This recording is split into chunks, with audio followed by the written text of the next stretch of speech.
up, guys, and welcome back to another reaction video. Today we are hopping into the 13th episode of the 3rd season of Smallville Velocity. If you are watching this on my Patreon and support me over there, I do want to apologize. This last week or so has been insanely busy, so I haven't really been able to record.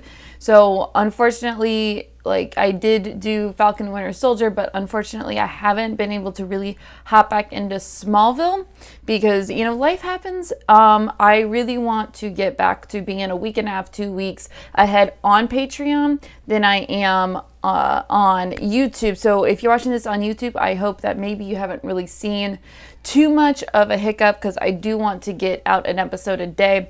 Hopefully you haven't seen too much of a hiccup in that. I know there was a day or two where I actually didn't have a YouTube video ready to go, but I am hoping that this week looks like it should slow down a little bit more, so I'm hoping I'll be able to fly through the rest of this season to be able to get back to about a week and a half, 2 weeks earlier on Patreon. So I really appreciate, you know, any sort of patience and understanding on your part, because, you know, life happens and you deal with it and you move forward. So we are moving forward with the series now. Last time we had Hereafter, where this kid, when he touched you, he saw like how you died, and he got to see, you know, Clark, that he kind of almost, it's almost like they're saying that he like lived forever, because like he had like a cosmos thing with the cape flying. So so just showing that, you know, Clark is a little bit different, but he's also talking about how he does. I remember him talking about with his mom about, you know, how he is here to like change destinies, and how do you do that, and you know, what if you're not meant to change certain destinies and everything else? And Martha's like, well, you just got to do the best you can and save as many people as you can, and that's true. And I really think that's a cool thing for him to learn, and just something that is going to be fun to see his development, and you know, who to save, who not to save, and all these other things. So yeah. Oh, and of course at the very end, Jonathan had, I'm guessing it's a heart attack, and he was just like laying on the barn floor. So we will see what happens to Jonathan there. I think he's fine, because I know it is 10 seasons, and it just seems a little bit too soon for him to die already. So I'm excited to see where all that is headed. So if you want to see my full reaction, or want to see episodes early, which I will be making sure that I get them up early on Patreon, you can head over there. The link is in the description below, or you can hang out right here and get the shortened version just a little bit later. But if you are on YouTube, please like, comment, and subscribe. It helps just build the channel, and just gets more people involved, and I just love interacting with you guys. So it is really, really fun when a lot more people get active, and you know, just get to have a fun time with each other with a super fun show. So without further ado, we are hopping into the 13th episode of the 3rd season of Smallville Velocity. Let's go. Yeah, I knew he was alive. Like I said, it's too early to kill him off. I don't like seeing him like this. Hey, Clark, it's gonna take a whole lot more than a heart attack to keep your old man down. I feel like this is all my fault. I mean, he did go off to Metropolis, and, you know, Jonathan had to get powers to bring him back, which made his heart bad. In a roundabout way, yeah, it kind of is. As hard as this is for you to believe, not everything that goes wrong in Smallville is Clark Kent's fault. That's true. That's true. He does shoulder a lot of blame that's not meant to be on his shoulders. Go! What? It's like Fast and the Furious up in here. Where are you going? We're gonna kill someone. Too fast, too furious. Let's go. What? Pete? Well, I guess now we know where he's been. Hey, nice ride, man. What's that thing do, like 0 to 60 in an hour? Okay, douchebag. Whatever. Turn that Taurus into her hair. Give me a call. Alright? But in case you didn't notice, you almost obliterated her truck last night. My mom was behind the wheel. I'm sorry for scared your mom, Clark, but I swear I was in complete control the whole time. They really did just rip off Fast and Furious, didn't they? How can you tell me about it? Because I knew you'd want to grind me to take away my allowance. Street racing is illegal. You can go to jail. Not if no one finds out. If you're asking your best friend to keep a secret about what you're doing, because if they find out you could go to jail, that's a pretty big red flag. That's probably not something you should be involved in. Throwing it out there. According to this article, you died 5 months ago of a rare liver disease. Adam, tell me what's going on.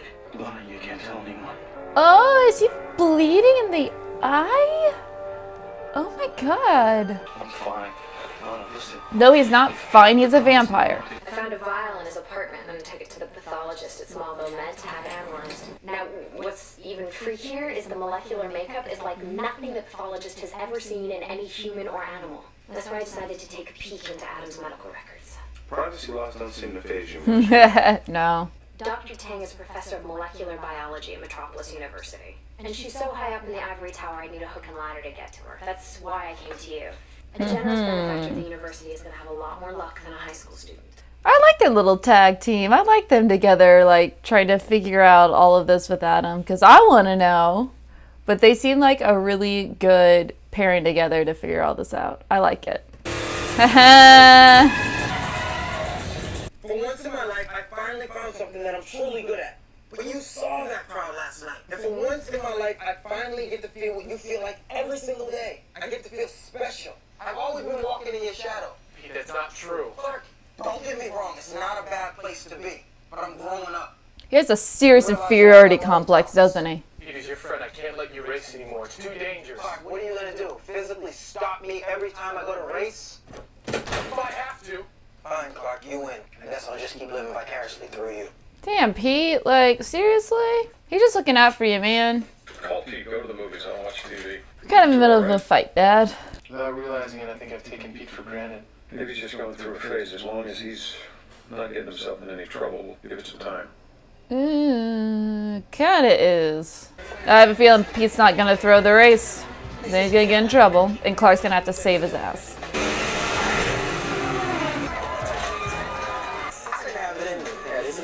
I'm about $20,000 because 20 G's, shit. sorry, stuff. Yeah, dude. But you're gonna figure it out. Because if you don't, the only car you're gonna be driving in is a hearse. Everybody just goes straight to murder in this show. But, I mean, come on, you saw this coming. You saw this coming. That this was gonna get him in trouble. I'm not a student doctor. I'm Lex Luthor. That name rings the bell. I'm a research scientist. About Adam Knight. Isn't he a patient? I've simply been fascinated with the mysteries of hematology for quite some time. Next time I'll be sure to call first. I wouldn't want to interrupt a moment of inspiration. He's so good. Oh my goodness. Dante asked me to throw a race and I couldn't do it. Now he's threatening to kill me unless I pay him the money that he lost in bets. Oops. $20,000. He told you to get out. I'll figure something out. Lex, maybe? That'd probably be the only thing I could think of. Besides literally robbing a bank. Your source wouldn't happen to be Pete the Boss Ross, would it? Maybe? You're right about Jason Dante. All of the VIN numbers you took down are for stolen cars. But that barn was as clean as my grandma's pantry. That couldn't be us. What? Your information's about as accurate as the local weatherman. Okay, come on, Sheriff. You say there's a storm brewing, Mr. Kent? I better see some rain. Okay, Sheriff, you need to calm down. You're a little power hungry right now. You know, she does have some good one-liners. I'll give her that. Yo! What happened to you? Oh my god! Dante thought I was the one that called the sheriff. Dante knew about the raid because he's got a deputy in his pocket. That's how he did it. God damn it. I just need you to give me that $20,000. How am I supposed to come up with that much money? Go Cal on an ATM machine. You're really asking Clark to rob a bank for you because you messed up. Pete, come on, man. We've gone out again on so many bills as I've lost count. We're trying to help you. Yeah, I know. I'm the one that needs help. Me. It's my family we're talking about. If you don't give me that cash, we're dead. And that's why he told you not to continue racing. I need $20,000 cash. My friend got mixed up with the wrong crowd and now they're making me pay for it. Is this the old happens to be If that was the case, it'd be a lot easier. Yeah.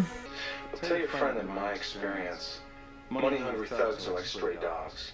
You feed them once, they're at your back door every night asking for more. Oh, I guess he's not gonna help then, I guess. Oh. That must be so slow for him. $20,000. Plan on giving it back after you challenge Dante to a race he can't say no to. If he wins, the Porsche's his. If you win, your debt is settled. Fuck, you're awesome. I'm glad you're happy, Pete.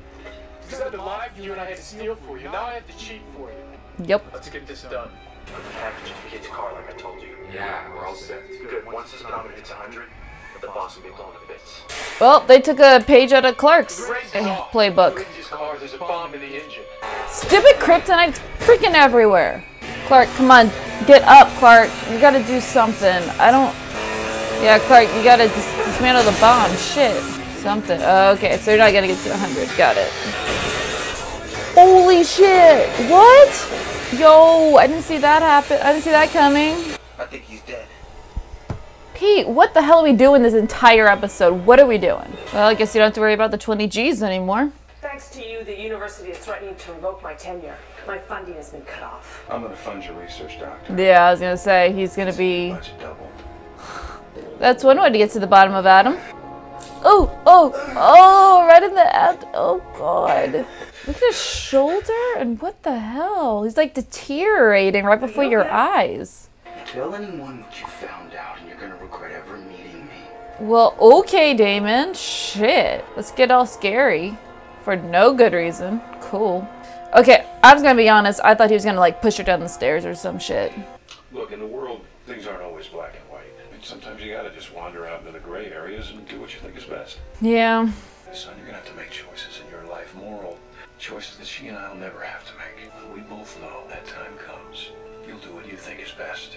I love Jonathan. I had to steal from one friend to help another. Someone died. Yep. I know. Clark, I swear it will never happen again. It better not. I don't like you taking advantage of Clark. But I promise you, until the day that I die, I will never disrespect your powers again. You wanna play some hoops? Not today, Pete. Alright, well that was Velocity. Let's go ahead and we'll talk about it. Well, that was the 13th episode of the 3rd season of Smallville, Velocity. I thought it was a decent episode. You know, it was Fast and the Furious, Smallville style, which, you know, was kind of fun. It's definitely a little bit different than things we've done, and we finally get like a Pete-centric episode, which was really fun to see, but unfortunately, I don't know how I feel about them coming back with finally bringing Pete in for more than like a scene for an episode, and this is what they choose to do with it. Like, I don't know. I figured I wish that they would have gone with something else. I don't know what that would be, but him like street racing and stuff, I'm like, okay, I guess.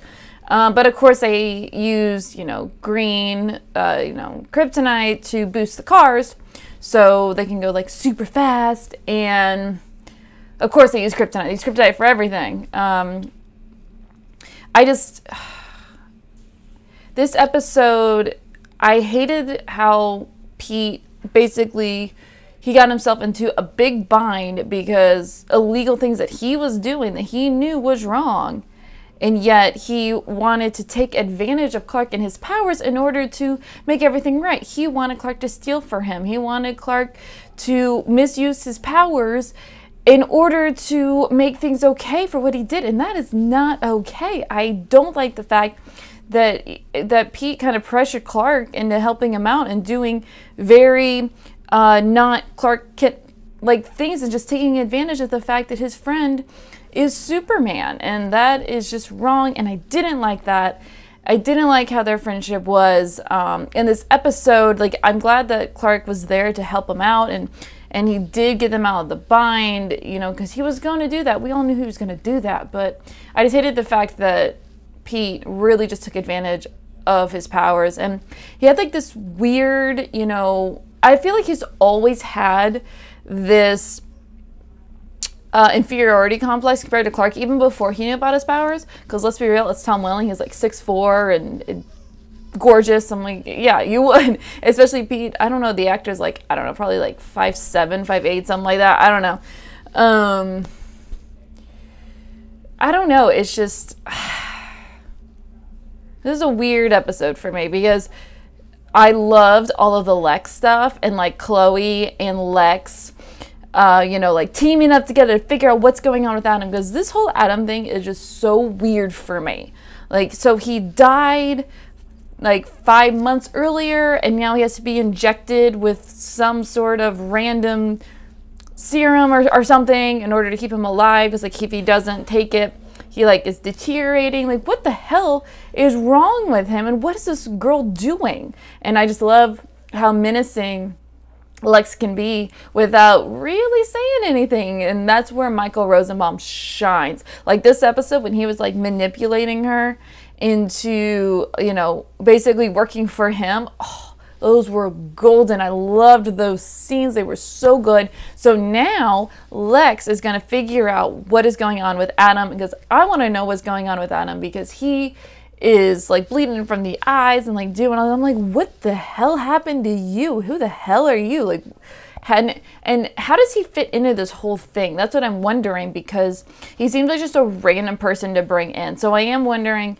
how his condition and what this doctor person is doing to him, how he sort of fits into the whole Smallville universe, and what's his connection to all of this, because it's got to be more than just he met her in a hospital. Like, I don't know, it's weird. But I am very intrigued to see what happens with that storyline. I think that definitely boosted the episode, was all the Lex stuff, and the scenes with him was great.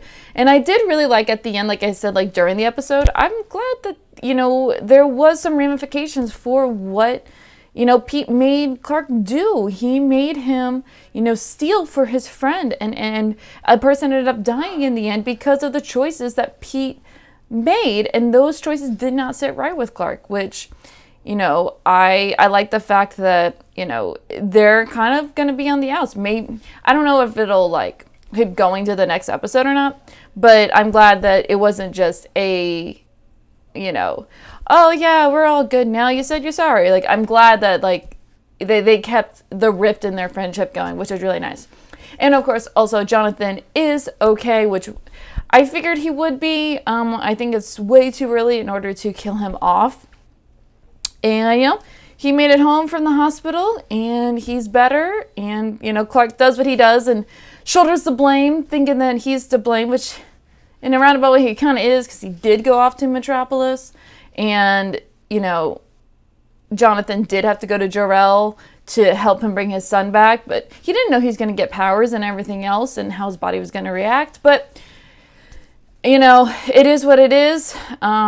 So we'll see what happens in the future. But Jonathan is home. The Kent family is back together. And I'm just happy to see him, you know, happy and healthy. So that was Velocity. We have 2 for the tally board. We have a +1 per person of color characters, because we do have a non-white person with a speaking part in the Dr. Ying, I think her name was. So we have a +1, so we are at 11. And then of course Jonathan's in the hospital, so we spend half the episode in the hospital, so there is also another +1. So now we are at 40 for hospital visits. In terms of the grade, I would say without the Lex stuff, I'd probably give it a 7, but with the Lex stuff and being Michael Rosenbaum is so good, I'm going to give this a 7.5 out of 10 for the grade. Yeah, so that was Velocity. If you want to see my full reaction, you can head on over to my Patreon page. The link is in the description below. If not, you can hang out right here. That is cool. And we'll see you for the next episode.